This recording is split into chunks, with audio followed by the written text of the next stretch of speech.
Dans le livre des Nombres au chapitre 22, il nous est dit que Balak, roi de Moab, a demandé à un prophète nommé Balaam de maudire le peuple hébreu qui était une menace à ses yeux. Et Balaam a répondu, « Voici, j'ai reçu l'ordre de bénir.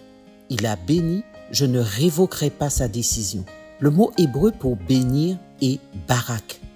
Balaam a dit, « J'ai reçu l'ordre de Barak. » Pour bien comprendre la portée de ce texte, nous devons prendre conscience de quelque chose de capital. Tout d'abord, le livre de la Genèse nous montre que le point de départ de tout ce qui existe est une parole que Dieu prononce. Genèse 1, verset 3, Dieu dit que la lumière soit, et la lumière fut.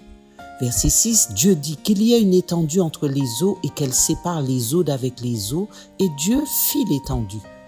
Verset 9, Dieu dit que les eaux qui sont au-dessous du ciel se rassemblent en un seul lieu et que le sec paraisse, et cela fut ainsi. Puis Dieu dit que la terre produise de la verdure, de l'herbe portant de la semence, des arbres fruitiers donnant du fruit selon leur espèce et ayant en eux leur semence sur la terre, et cela fut ainsi. Dieu dit qu'il y ait des luminaires dans l'étendue du ciel pour séparer le jour d'avec la nuit, et cela fut ainsi. Dieu dit que les eaux produisent en abondance des animaux vivants et que des oiseaux volent sur la terre vers l'étendue du ciel.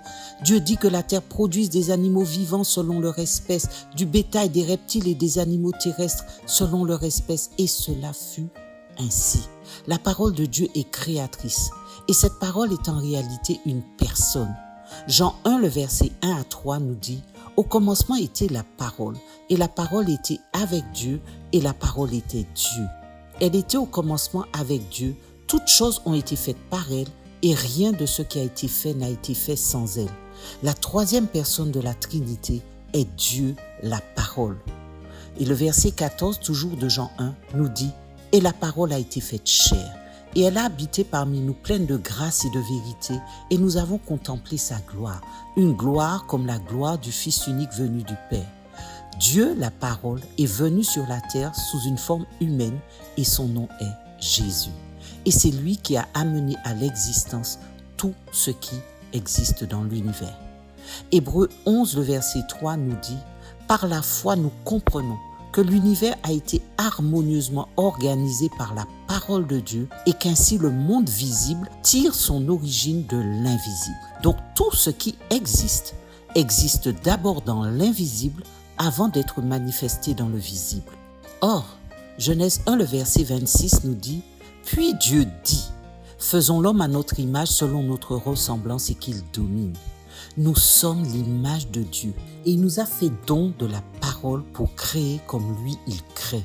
Par nos paroles, nous avons donc la capacité de construire ou de détruire. Matthieu 12, le verset 36 nous dit « Or, je vous le déclare, au jour du jugement, les hommes rendront compte de toute parole sans fondement qu'ils auront prononcée. En effet, c'est en fonction de tes propres paroles que tu seras déclaré juste ou que tu seras condamné. C'est pourquoi nous avons reçu cette ordonnance de Dieu en Romains 12, verset 14. Bénissez, ne maudissez pas. Malheureusement, n'étant pas conscients du pouvoir de leurs paroles, les êtres humains parlent beaucoup et libèrent beaucoup de malédictions sur leur propre vie, sur celle de leurs enfants, de leur famille, de leur entreprise, de leurs patrons, de leurs dirigeants, de leur pays. Nous sommes régulièrement saturés de paroles prédisant des malheurs, des vagues de maladies, de morts prévisibles, de crises économiques, de désordres en tout genre. Alors il est plus que temps d'obéir à l'ordonnance de Dieu, Barak, c'est-à-dire bénir. Chaque matin, engageons-nous donc à proclamer des paroles bienveillantes, des paroles de vie pour notre avenir, pour nos enfants, pour notre pays, nos communautés. Des paroles qui proclament les oracles de Dieu et que nous allons utiliser dans l'invisible pour créer, pour changer, pour déplacer, pour interdire ou autoriser certaines choses sur la terre et révoquer ainsi toutes les paroles négatives qui sont libérées dans l'atmosphère. Alors je vous propose de commencer dès à présent.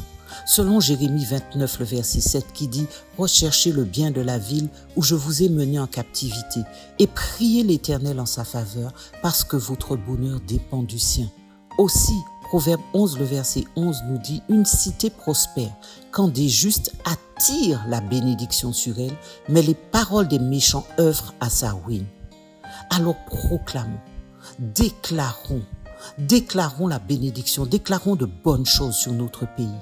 Je déclare que la Martinique, la Guadeloupe sont des îles bénies. Je déclare un avenir radieux pour elles, que des solutions vont émerger quant à la pollution des sols, aux sargasses et autres désastres environnementaux. Je déclare que les maladies récurrentes à nos populations sont éradiquées. Je déclare que la réflexion, l'intelligence et la sagesse sont en nous et guident nos décisions.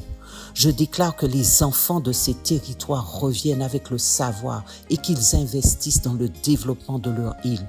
Je déclare que les séquelles du passé sont brisées et ne paralyseront plus notre aujourd'hui ni notre avenir. Je déclare que la justice triomphe. Je déclare nos îles territoires de paix et de liberté.